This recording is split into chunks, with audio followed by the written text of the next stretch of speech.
Recording is on. There you go. Now it's being recorded. Okay. So the whole thing with the high schools, I think that's uh, probably a really good opportunity because there are chapters probably in the majority, if not nearly all of the high schools in Indiana. So everybody should be close to a Club America. How easy it is to make that connection, I don't know. Um, but the college age are um, probably maybe more inclined to be politically active. I don't know. We'll see. Let's see what happens. Hopefully, we'll have some good reports next month on that. Uh,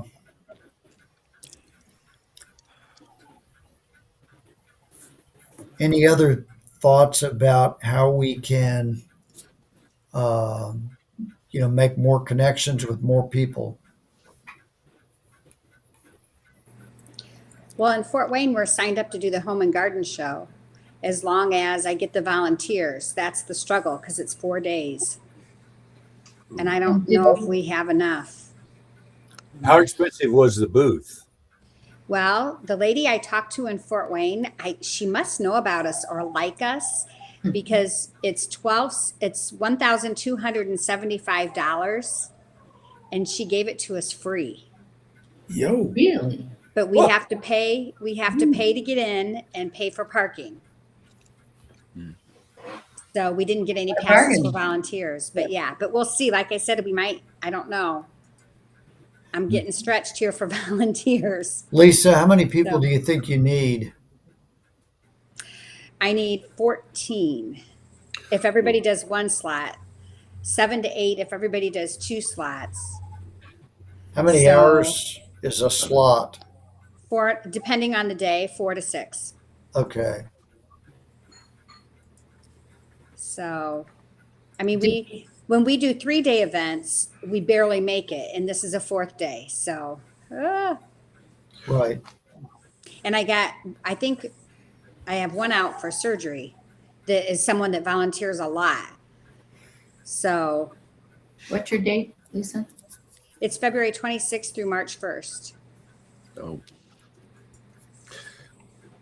Did we officially say that we don't have enough people to do the state fair next year? I would officially say that. Yeah. Bob, how do you cover your gun shows? How many people? Usually there's a handful. I mean, there are 3 seats at the table.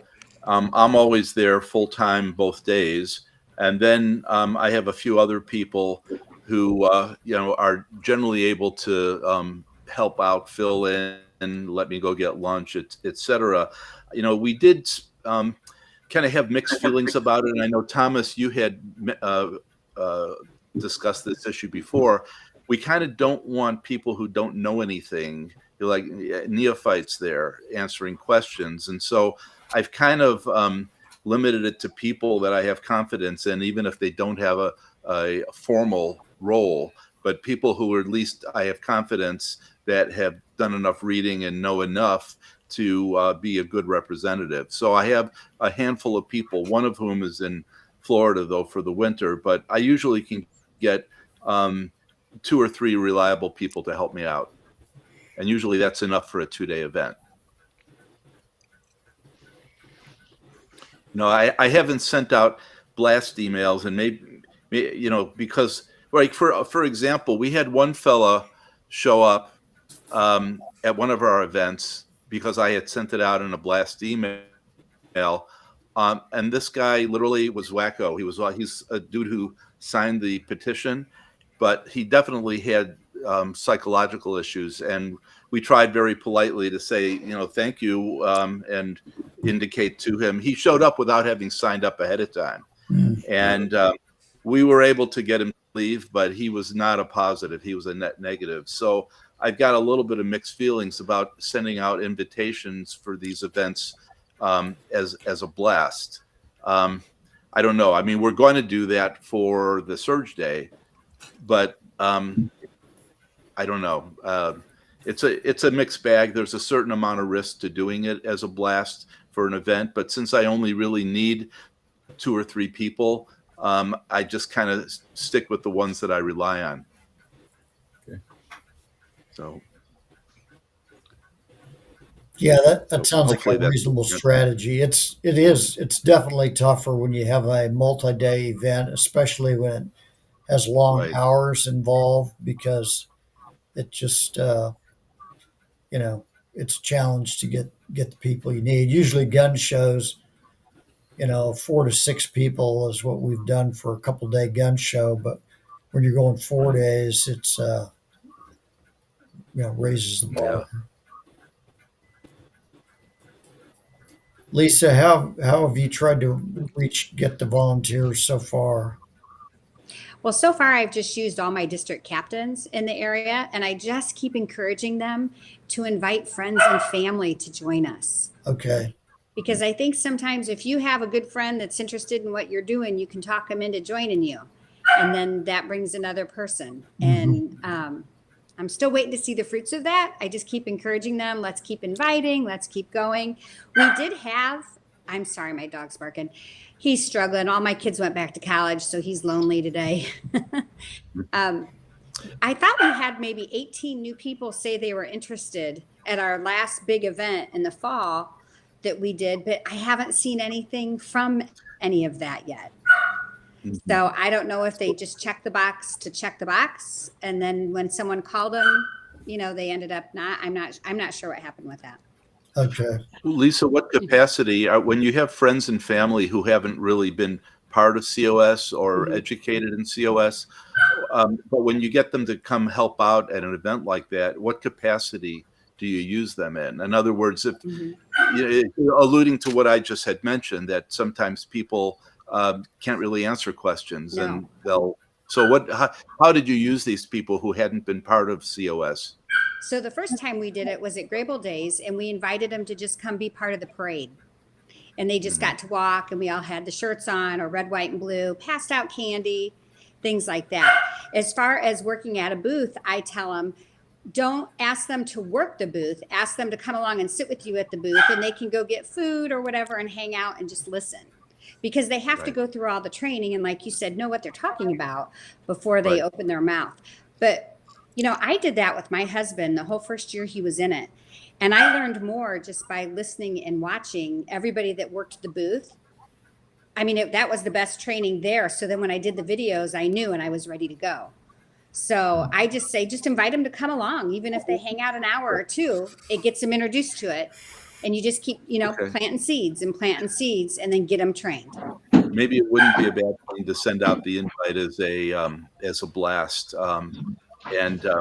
And then, people can do what you mentioned. They can come, they can help out, they can listen and learn. It'd be more of a learning experience for them, as opposed to kind of putting them on a front line that they're not prepared for. Yeah, because the worst thing you want to do is put someone that doesn't know what they're talking about. Right. Yeah, some of the things, I mean, if they're asking somebody, hey, what do you think about term limits, or do you think we should have term limits on people? People say yes, and they come over and you can invite them to, sign the petition, things like that. They don't have to know a whole lot, but if they've heard somebody else talk to people and answer questions, that's the best thing, because they have the right idea about what we're doing. The other thing is just people that have the right spirit and attitude, people that are, want to be gracious and helpful to people. You don't want people there that want to get in an argument with anybody, things like that. If they've got the right spirit, they could say, well, gee, I don't know the answer to that, but let me have you talk to Bob. He knows. We at the gun show, there were times here in Fort Wayne, there were people that I just didn't have the patience to talk to. There was another guy there who was exceedingly patient, and I just hand him off to him, and he was great. Yeah. Hey, Gary, since you mentioned term limits, I can tell you about another thing that came up for social media. we're always hustling and looking for things to post, memes and things to share back and forth. So it is Convention of States policy that we do not share any information that originates with Term Limits USA or with the Balanced Budget Amendment Group or any of the other groups that are looking at Article 5 process to do what they want to do. Yeah. Just so you know. And just so everybody understands, those people are trying to piggyback and kind of ride on us, but aren't helping us. You know, they're yeah, Imagine that. they're distracting from people. They tend to distract people from the focus of our work because we think the convention really has to have these three topics, and just one topic is not going to get the job done. Maybe we'll get a boost yet this month or next month with our friends in, I think, was it Kansas? Yeah. I mean, they're going to take that up, I think, right away. And by all accounts, it should pass. So we'll get number 20. I'm hoping we do see some momentum coming out of that. I've been looking forward to people being more enthusiastic because, as we mentioned before, because of the political vote that just, happened, a lot of people are demoralized. And so, that would certainly be a positive. So we'll hope that happens. Mm-hmm. The other thing, though, we're going to find out here in the next couple of weeks is the Supreme Court and the tariff question, and that could really put a damper on things. Yeah, there's all kinds of things. Uncertainty is always, I mean, it's just part of life. So we'll have to see what happens with that. And I think I'm reading that there's a strong sense that the Supreme Court is going to weigh in on keeping boys out of girls' sports. And so you kind of get the sense that our culture is shifting to go back to more common sense type things. The pendulum? Yeah, I think part of what we are doing, we can simply present these ideas, or these are common sense ideas. It's one of Trump's themes is common sense, and I think we could piggyback on that with things like term limits are common sense because too many people have been there too long. Limiting spending is common sense because Congress is unable to restrain itself from spending. And it's common sense to put limits on government because government just can't do everything. And so, if the tide is turning, we should be able to hopefully ride that wave and get people to join us because we are the movement that is part of this restoration of more common sense. I actually heard an announcement today that came from the White House that said they were confident if they could rid the government of all fraud and abuse, that they would have a balanced budget. That's what Elon said. Elon said he thought that it was, I believe, 20% of the budget was lost to fraud, and for it was 20. How many? I forget what the numbers were, but it came to about over $1 trillion. So yeah, that would be a balanced budget. Mm-hmm. That just shows you how secular we are. We need another great awakening is what we need. Mm-hmm. Yeah, true. Yeah. That's sort of happening. I think Bible sales are supposedly at an all-time high in this country. Yeah. So a lot of that's from Turning Point and what happened to Charlie Kirk, but people are starting to pay attention to that. That's true, Larry. Minnesota's not the only state where they've got corruption. That's for sure. Oh, no. Yeah. They don't have any in California, surely. Yeah, that's part of to me, the whole idea of, you create these government, do good programs, they attract fraudsters, and you can't you cannot have the program and not have fraud. And so why not abandon, abolish the program and have the welfare stuff be handled state level, or private charities. Private charities tend to be pretty frugal about how they distribute money, and we just got to recognize that that's a better solution than having Washington come down with on high with billions of dollars to pass out to people from Somalia. Who would have thought that you could steal from the government through interpreters? You feign that you can't understand the language. You've been here for 5 years, but you don't speak English. Need an interpreter. You have to hire him for 8 hours, or her, $100 an hour. Mhm. The Somalis have they've got a market here. Yeah. Did everybody watch the Nick Shirley videos? If anybody who hasn't, I would recommend it. It'll, even though you've heard all the secondhand in the news, to see the videos firsthand is eye-opening. Which one? I mean, he had one on the daycare. Is this on daycare or interpreters? He's got a whole series of them. So yes, watch as many of them as you can. Yeah. I just looked at the calendar, and they took out the whole second week of February. There is no session at all. So good thing we chose the first one. But because of that, they moved it down. So I'm going to call again, Gary, and see if I can, unless they're just going to transfer everybody that was originally scheduled in the second week of February for the first week of March. But I'll go ahead and try to try Okay. again if there's something. Or maybe somebody canceled, who knows? But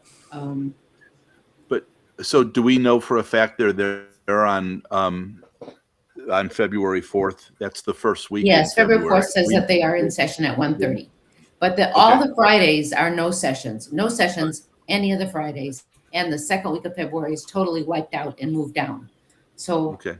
I don't know when they did that, but I'll go ahead and see if, because They're of the really move. part-timers, aren't they? They really are. This year is really short. And Don't try to talk them into anything more than what they're doing. there's really Yeah. some stupid. So you think we are good though for February? We're good on the 4th? 4th. If we stick with the 4th, yes, we're good on the 4th. Okay. But we have no table. And Right. Right. let So me ask again about anybody that maybe has, because they got shifted, maybe they can't make it. Maybe there's a possibility of going that first week of March. Okay. Oh, so we should hold off on publicizing this? No, it's getting too close to hold off. I will do this tomorrow. I'll do this tomorrow. Okay. And you'll I'll let us call her know then? tomorrow.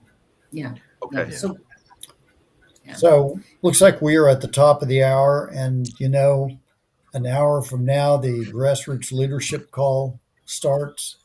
So hopefully you can tune into that, and you can probably hear my clock chiming in the background telling me that it's 8 o'clock. So I I'm thought going to you were wrap slumming this up, your car. and hopefully we'll see you guys on the grassroots leadership call. And if you have, if I can help you in any way, in the meantime, contact me, reach out to me as you need. Okay. All right. All right. Have a good evening. Hello.